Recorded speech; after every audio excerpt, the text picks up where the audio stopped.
मैंने उस आदमी के ऊपर अंधा विश्वास किया, यही गलती है। उसने मेरे को बिना माँ बाप का बच्चा बोल के, मैंने सिर्फ उसको जिंदगी में एक ही वर्ड बोला था कि कोई हो ना हो तेरे साथ मैं होंगी, और मैंने उसको वहां से उठाकर यहाँ तक पहुँचने में उसकी सारी मदद की, और वो इंसान मेरे को आज ऐसा सिला दे रहा है। क्या मेरी यही गलती है? तो अब आप क्या चाहते हैं आप? मैं ये चाहती हूँ कि दीपक हुड्डा जो मेरे पति देव है उससे अलग मुझे जल्दी से जल्दी डाइवोर्स दिया जाए। मैं उससे कुछ एक पैसा भी नहीं मांग रही हूँ, मुझे न्याय मिले। मेरी गलती यही है क्या मैंने मेरे खिलाफ हुए जुल्मों के खिलाफ आवाज उठाई, और बस मैं उससे सारे मैंने अपने एविडेंस कोर्ट में भी दे दिए हैं।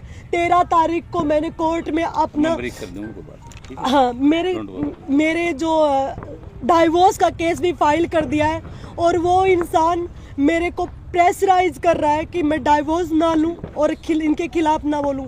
मैं चाहती हूं कि मेरे खिलाफ जो जुर्म हुआ है उसका बदला तो, क्योंकि मैं स्ट्रांगली कर्मा बिलीवर भगवती महामाई अपने आप ले लेगी, लेकिन मुझे उस राक्षस से छुटकारा चाहिए। मुझे उसे एक पैसा नहीं चाहिए, क्योंकि मैं भिखारी नहीं हूँ। महामाई ने मुझे हाथ पाँव दिए हैं, मैं खुद कमा के खा सकती हूँ, लेकिन मुझे उस राक्षस से छुटकारा चाहिए। मैं आप लोगों से हाथ जोड़ के ये विनती कर रही हूँ कि मुझे न्याय दिलाने में मेरी मदद करें, उस राक्षस से मेरा पीछा छुड़वाने के लिए मदद करें, ताकि मुझे डाइवोर्स वो जल्दी से जल्दी दे दे, और मुझे पुलिस द्वारा जो टॉर्चर किया जा रहा है वो मेरे को टॉर्चर ना किया जाए, क्योंकि मैंने किसी से कुछ नहीं मांगा है। मैंने सिर्फ मांगा है तो एक डाइवोर्स मांगा है, वो भी परेशान होकर। स्वीटी जी, आप बीजेपी में हैं, तो पार्टी की तरफ से आपकी कोई मदद हुई इस प्लेटफॉर्म पे?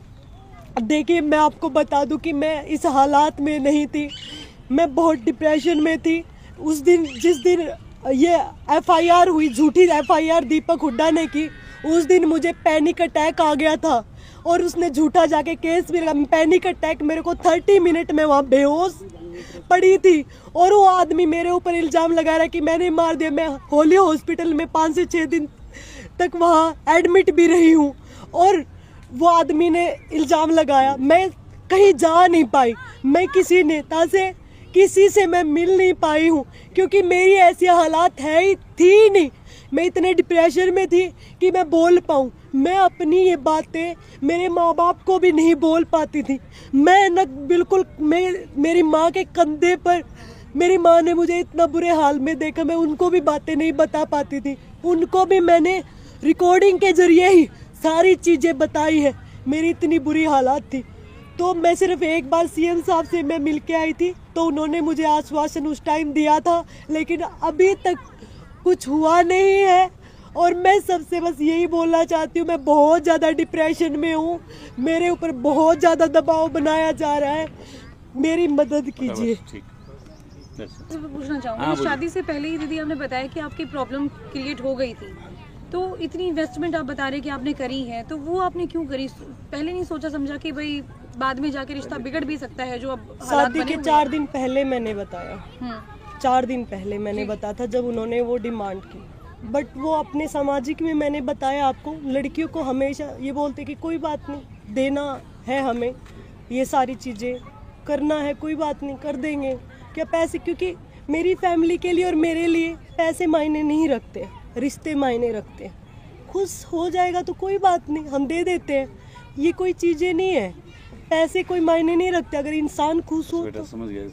2015 से आप जानते हो, 2022 में आपने शादी करी, क्या इन बिटवीन 2015 टू 2022 कभी आपके बीच में कोई लड़ाई झगड़ा, क्योंकि आप तो एक इवेंट में मिले थे, चीफ गेस्ट? मैं आपको बता दूं, देखो छोटे मोटे लड़ाई झगड़े सब में होते हैं जी, ऐसा नहीं कि कभी नहीं हुए, मैं आपको ये नहीं बोलूं, लेकिन वो लड़ाई झगड़े इतने ज़्यादा नहीं थे कि मारपीट हो, क्योंकि कोई भी बात करता छोटा मोटा तो सब चीज़ों में होता है, लेकिन ऐसा नहीं था कि मारपीट।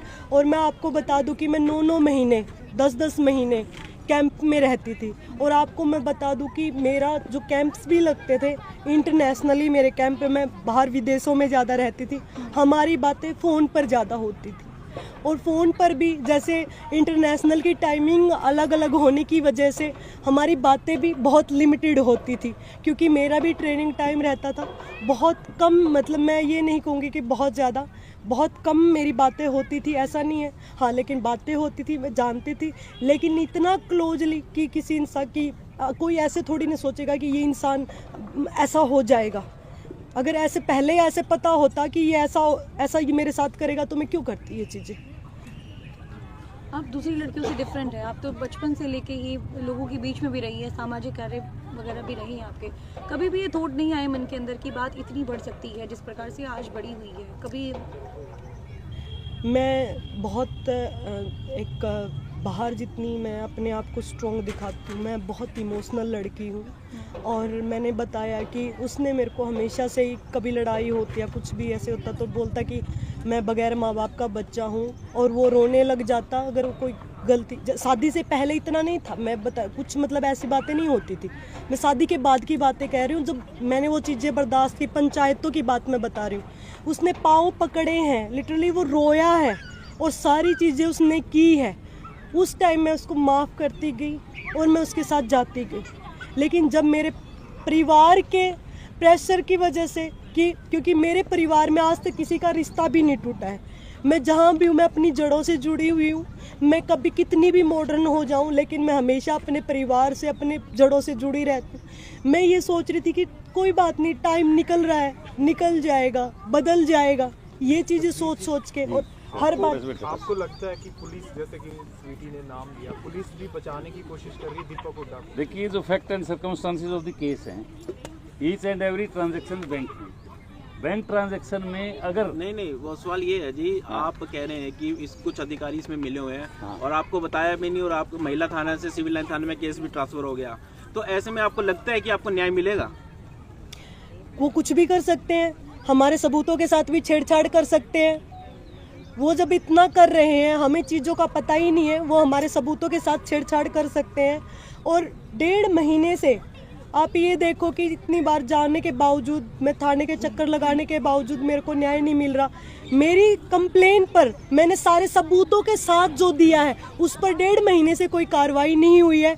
और उसकी झूठे आरोपों पर, जिसमें सबूत भी नहीं दिए, 2 दिन में कार्रवाई हो रही है। तो आप सोच सकते हो कि साथ दे रहे हैं ना। एक मिनट क्या सर, न्याय मिलेगा आपको लगता है? देखिए, मुझे अपने जो संविधान पर विश्वास है। कुछ भ्रष्ट लोग होने से या कुछ लोगों के ऐसा होने से ज़रूरी नहीं है कि पूरे देश की पुलिस खराब है, पूरे देश का संविधान खराब है। मुझे पूरा विश्वास है हमारे देश के संविधान के ऊपर और हमारी सरकार के ऊपर। वीडियो दिया है, वो है, वीडियो वो भी दिया, हमने, ट्रांसक्रिप्ट भी दी है, वो उसमें दिया हुआ है, हमने थाने में पुलिस को दिया हुआ, दे रखा है। पुलिस को दिया हुआ, वो सारी चीज़ें हमने दी हुई है। इसीलिए तो हम बोल रहे हैं। मेरे को जो मेरे पास मार पिटाई जो की है उसके, और जो मेरे साथ जो गंदा जो मेरे को बोलता है, मेरे को टॉर्चर करता है, मेरे को मारता है, उसका मैंने सारे सबूत मैंने पुलिस को दिए हैं। उसके बावजूद भी उस पर कोई कार्रवाई नहीं हुई। ये चीज़ें चल अब रही आप है। देखिए, रिटर्न में ये मेरे पास है लोन की स्टेटमेंट, लोन पे गाड़ी ली, लोन की किस्तें हम भर रहे हैं, गाड़ी हमारे नाम है। चलो आप दहेज में ना मानो, सुनो आप मेरी बात, वो गाड़ी उसके कब्जे में, महेंद्र जी के नाम है, वो गाड़ी किसकी है? और पुलिस हमसे सबूत देने के बाद फिर वेरिफिकेशन करिए आमने सामने बिठा के। आप इससे ज्यादा अंदाजा क्या लगा सकते हो? मतलब कोई बात, और मुख्यमंत्री से मिलेंगे आप? हाँ, उसके बाद मिलेगी जी, मिलेगी। लेकिन उससे पहले उसने मेरे को इतना मजबूर कर दिया है। घर पे पुलिस आ रही है और इसीलिए प्रेस मतलब ये करवानी चीजें पड़ी है। उसने सारे मुझे, क्योंकि मेरे ऊपर बहुत ज़्यादा प्रेशर है। क्या पता मुझे कल को मेरा को कुछ हो जाए और मेरा वो कोई मतलब मेरे को मार डाले या मेरे को कुछ हो जाए, तो इसकी वजह से मैंने ये, क्योंकि उसने मेरे को, जब मैंने डाइवोर्स मांगा था, उसने मेरे को ये बोला था कि मैं तेरे को डाइवोर्स नहीं दूंगा, मैं तेरे को मार डालूंगा। और ये बात वो कर भी रहा है, मेरे को टॉर्चर कर रहा है मेंटली। उसको ये पता है कि मेरे को पैनिक अटैक्स आ रहे हैं, मेरे साथ ये चीज़ें हो रही है, कहीं कल को मेरे को अटैक में मैं कहीं मेरे को इतना ज़्यादा हो जाए कि मैं मर जाऊं। तो इसलिए कि ताकि लोगों को भी पता चले कि हाँ ये चीज़ें हुई थी, क्योंकि कल क्या पता वो सबके साथ मिलकर सबूतों को भी इधर उधर कर दे, कल को पता नहीं क्या चीजें हो, इसीलिए मैंने ये प्रेस कॉन्फ्रेंस रखी है। ठीक है। ठीक है।